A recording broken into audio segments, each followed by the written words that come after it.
नमस्कार मित्रांनो, तलाठीला पगार किती असेल हे तुमच्या पण मनात प्रश्न आला असेल. तर या प्रश्नाचं उत्तर तुम्हाला या व्हिडिओच्या माध्यमातून मिळणार आहे. तलाठीसाठी परीक्षा जी आहे ती 25 ऑक्टोबर 2026 रोजी होणार आहे आणि तलाठीला पगार किती असतो, काय असतो हे आपण या व्हिडिओच्या माध्यमातून बघणार आहोत. जर तुम्हाला तलाठी व्हायचं असेल आणि तलाठीचं स्वप्न तुमचं पूर्ण करायचं असेल तर अभ्यास मित्र तुमचं स्वप्न पूर्ण करणार आहे.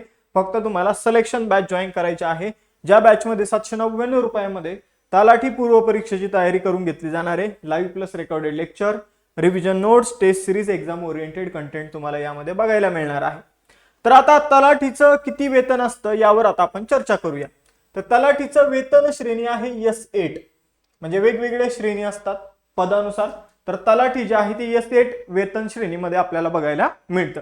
मग आता S8 वेतन श्रेणीमध्ये जे लोक असतात 7व्या वेतन आयोगानुसार, तर त्यांचा पगार जो आहे मित्रांनो तो 25,500 पासून 81,100 या रेंजमध्ये त्यांचा पगार असतो. म्हणजे त्यांचा पगार जो आहे तर तो सुरुवातीला जेव्हा तलाठी म्हणून मुलं जॉईन होतात तेव्हा त्यांचं बेसिक पे जे असतं तर ते 25,500 एवढं असतं आणि प्रत्येक वर्षी वाढत वाढत वाढत वाढत जाऊन सर्व्हिसच्या शेवटी जे तुमचं पेमेंट असतं ते 81,100 एवढं आपल्याला बघायला मिळतं. तर हे झालं बेसिक पे, एवढं तुम्हाला मिळतं म्हणजे मिळतंच. यानंतर बेसिक पे हे दरवर्षी वाढत जात असतं. प्रत्येक वर्षाने जवळपास 3% आसपास त्यामध्ये वाढ होत असते. तुम्ही जॉईन झाल्यानंतर तुम्हाला 25,500 असेल तर पुढच्या वर्षी 26,300, 27,100, 27,900, 28,700 अशा प्रकारे ते दरवर्षी वाढत जाऊन ते शेवटी कितीवर जातं 81,100 वर ते मॅक्सिमम जातं. 7व्या वेतन आयोगानुसार मी तुम्हाला गोष्टी सांगत आहे. यानंतर पुढे आलो. आता बेसिक पे तुम्हाला कळालं, मूळ वेतन तुम्हाला कळालं किती असतं तर 25,500 हे सुरुवातीला असतं. मग तुम्ही सुरुवातीला जॉईन केलं तर तुमचं एक्झॅक्ट पेमेंट किती असेल हे अजून काही गोष्टींवर डिपेंड करतं. जसं की DA, HRA, TA. आता हे काय आहे तर महागाईचा भत्ता जो आहे तर त्याला DA म्हटलं जातं.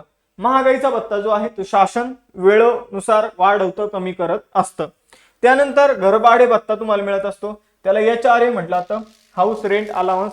त्यानंतर प्रवास भत्ता जो आहे तो तुम्हाला दिला जातो, ट्रॅव्हल अलाउन्स तुम्हाला दिला जातो. तर असे जे भत्ते आहे आणि शासनाने मंजूर केलेले इतर काही भत्ते जे आहे तर ते लागू असतात. तर अशा प्रकारे DA जे आहे, dearness allowance, house rent allowance, travel allowance आणि त्याचबरोबर इतर भत्ते जर मिळवले तुमच्या बेसिक पे मध्ये 25,500 मध्ये तर तुमचा जो पगार आहे तो 42,000 ते 48,000 यापर्यंत जाताना आपल्याला दिसतो. म्हणजे तलाठी म्हणून जो जॉईन होणार आहे तर त्याला 25,500 हे हातामध्ये तर मिळतील, पण त्याच्यासोबत इतरही पैसे जे आहे ते हातामध्ये मिळतात. आता काही पैसे तुम्हाला एक्स्ट्रा सरकार देत आहे बरोबर, तर काही पैसे सरकार तुमच्याकडून काटून पण घेत आहे. जसं की कोणते पैसे तुमच्याकडून काटले जातात तर नॅशनल पेन्शन सिस्टम, जी पेन्शन सिस्टम आहे त्यासाठी तुमच्या पगारातून काही पैसे कपात केले जातात. त्यानंतर व्यवसाय कर, त्याचबरोबर आयकर जर तुम्ही त्या श्रेणीमध्ये येत असाल तर तो पैसा तिथून काटला जातो आणि इतर शासन मान्य कपाती जे आहे ते सॅलरी मधून केल्या जातात. म्हणजे तुमचा सुरुवातीचा पगार जो असतो तो 42,000 ते 48,000 या दरम्यान तुमच्या हातात यायला पाहिजे.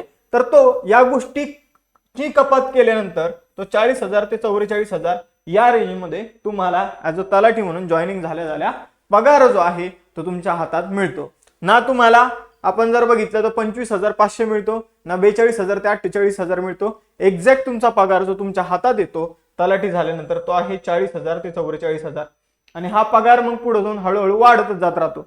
बेसिक पे किती असतं तर बेसिक पे तुम्ही जेव्हा रिटायर होता तर तेव्हा तुमचं बेसिक पे 81,000 असतं आणि यामध्ये इतर भत्ते ऍड करून हा पगार जो आहे तो 1,00,000च्या पण पुढे आपल्याला गेलेला बघायला मिळतो. तर अशा प्रकारे तलाठीचा पगार किती असतो हा जर तुमच्या मनात प्रश्न होता तर तो प्रश्न आय होप आता सॉल्व्ह झाला असेल. 40,000 ते 44,000 जॉईन केल्या तुम्हाला पगार असेल. तर बेसिक पे आपण जर बघितलं 25,500 असतं, ते वाढत वाढत जाऊन 81,100 वर होतं. इन हँड सॅलरी जी आहे ती 40 ते 44,000 असेल आणि जी ग्रॉस सॅलरी आहे ज्यामध्ये जी तुमची गव्हर्नमेंटने पेन्शन वगैरे कट करण्या अगोदरची जी सॅलरी असते तर ती 42 ते 48,000 असते आणि पेन्शन वगैरे कट झाल्यानंतर ही सॅलरी तुम्हाला 40 ते 44,000 एवढी मिळते. वेतन श्रेणी आहे S8. तुम्हाला या गोष्टी समजल्या असेल आणि तलाठी व्हायचं असेल तर तलाठीची सिलेक्शन बॅच जॉईन करायला विसरू नका. थांबूया आपण, भेटूया नेक्स्ट सेशन मध्ये. चलो बाय बाय, जय हिंद.